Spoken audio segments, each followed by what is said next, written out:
ధనుర్మాసంలో వచ్చే పౌర్ణమి పర్వదినాన్ని అత్యంత పవిత్రమైనదిగా భక్తులు భావిస్తారు.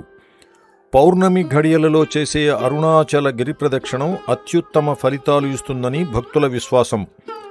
ఇందులో భాగంగా ధనుర్మాస పౌర్ణమి ఘడియలను అరుణాచలేశ్వర దేవాలయ అధికారులు ప్రకటించారు.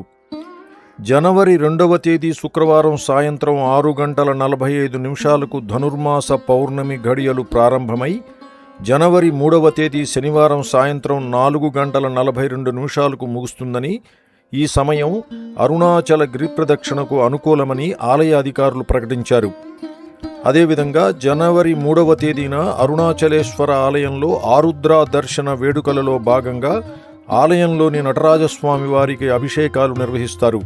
అనంతరం తిరువణ్ణామలై పట్టణ మాడవీధులలో స్వామివారి ఉత్సవమూర్తులను ఊరేగించనున్నారు. ఓం శ్రీ అరుణాచలేశ్వరాయ నమః.